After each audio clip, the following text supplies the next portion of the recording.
और वो समय आएगा जब हमें मानसरोवर और कैलाश पर्वत पे जाने के लिए भी वो देश हमें रोकने लगेगा। तो हमारी आज 75 साल बाद सीमाएं कितनी सुरक्षित हैं? क्या लद्दाख की वो फिंगर्स जहां पर हम पहले थे, क्या हमारी फौज वहीं खड़ी है कि नहीं खड़ी है? अगर आप रिजांगला मेमोरियल जानते होंगे, वोट डालने का अधिकार जिनको था उनको अधिकार से रोका गया और जो लोग वोट डालने जा रहे थे उन्हें डराया धमकाया जा रहा था। अगर आप करा सकते हैं तो आप कराइए। नहीं अध्यक्ष महोदय, जब कभी भी हम लोगों को मौका मिलेगा तो जाति जनगणना कराने का काम हम लोग करेंगे। सामाजिक न्याय समाज के अनुसूचित जाति, अनुसूचित जनजाति और अन्य पिछड़े वर्गों को न्याय दिलाने का बड़ा असर आरक्षण था, उसे समाप्त कर दिया गया है। लोकसभा में संविधान पर चर्चा के दौरान सपा प्रमुख अखिलेश यादव ने बीजेपी सरकार को जमकर घेरा है। उन्होंने कहा कि वोट डालने जा रहे लोगों को डराया धमकाया गया, यूपी में कई लोगों को वोट डालने से रोका गया। क्या यही लोकतांत्रिक गणराज्य है? उन्होंने कहा कि कई जगहों पर हमारी सीमाएं सिकुड़ रही हैं। यही तो फर्क है, कहां पर था कहां पर बना अब।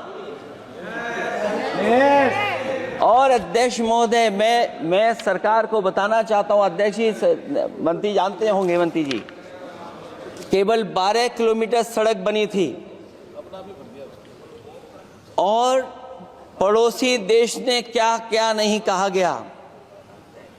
और वो समय आएगा जब हमें मानसरोवर और कैलाश पर्वत पे जाने के लिए भी वो देश हमें रोकने लगेगा। तो हमारी आज 75 साल बाद सीमाएं कितनी सुरक्षित हैं? क्या लद्दाख की वो फिंगर्स जहां पर हम पहले थे, क्या हमारी फौज वहीं खड़ी है कि नहीं खड़ी है? बहुत से लोगों को वोट डालने का अधिकार जिनको था उनको अधिकार से रोका गया और जो लोग वोट डालने जा रहे थे उन्हें डराया धमकाया जा रहा था। ऐसे इंतजाम किए गए थे कि ये वोट डालने के लिए वोट बूथ तक न पहुंच पाए।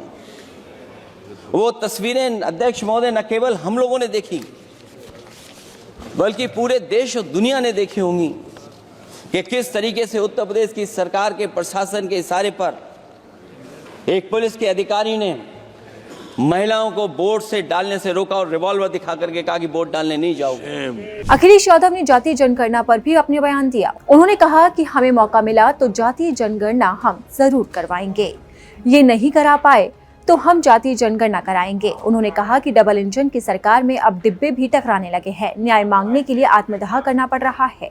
जातीय जनगणना कराना चाहे तो करा लें, हम लोग तो उस पक्ष के धर लोग हैं। अगर आप करा सकते हैं तो आप कराइए। नहीं अध्यक्ष महोदय, जब कभी भी हम लोगों को मौका मिलेगा तो जातीय जनगणना कराने का काम हम लोग करेंगे। सामाजिक न्याय समाज के अनुसूचित जाति, अनुसूचित जनजाति और अन्य पिछड़े वर्गों को न्याय दिलाने का बड़ा असर आरक्षण था, उसे समाप्त कर दिया गया है। आपको बता दें कि संसद में संविधान पर चर्चा हो रही है। इस दौरान अखिलेश यादव से पहले प्रियंका गांधी ने भी सरकार को जमकर घेरा था। वायनाड सांसद प्रियंका गांधी ने कहा था कि बाबा अंबेडकर, मौलाना आजाद जी और जवाहरलाल नेहरू और उस समय के तमाम नेता इस संविधान को बचाने में सालों साल जुटे रहे। हमारा संविधान इंसाफ, अभिव्यक्ति और आकांक्षा की वो ज्योत है जो हर हिंदुस्तानी के दिल में जलती है। इससे हमारे भारतीयों को पहचान मिलती है, लेकिन मोदी सरकार ने इसे खत्म करने की कोशिश की है। वो लोगों को अपना अधिकार नहीं देती है, लोगों को आवाज उठाने नहीं देती। जातीय जनगणना की मांग पर ये मंगलसूत्र की बात करते हैं। इस मुद्दे को लेकर ये इनकी गंभीरता है कि इस देश की जनता ही इस संविधान को सुरक्षित रखेगी, कि इस चुनाव में हारते हारते जीतने से इन्हें एहसास हुआ कि ये संविधान बदलने की बात इस देश में नहीं चलेगी। आज जनता की मांग है कि जातीय जनगणना हो। सत्ता पक्ष के मेरे साथी ने इसका जिक्र किया। ये जिक्र भी आज इसलिए हो रहा है क्योंकि चुनाव में ये नतीजे आए। ये जाति जनगणना इसलिए ज़रूरी है ताकि हमें पता चले कि किसकी क्या स्थिति है और नीतियां उस हिसाब से बने। इनकी गंभीरता का प्रमाण ये है। इसी के साथ ही प्रियंका गांधी ने कई और मुद्दों को लेकर मोदी सरकार की घेराबंदी की है, यानी कि आज संसद के अंदर विपक्ष का जोरदार हल्ला बोल रहा। संविधान पर चर्चा से लेकर जातीय जनगणना की मांग को लेकर अखिलेश यादव से लेकर प्रियंका गांधी ने मोदी सरकार की जमकर घेराबंदी की। अगर आपको हमारा ये वीडियो पसंद आया तो इसे लाइक और शेयर जरूर करें। अगर अब तक आपने दैनिक जागरण को सब्सक्राइब नहीं किया है तो लेटेस्ट खबरों को जानने के लिए आप दैनिक जागरण को जरूर सब्सक्राइब करें।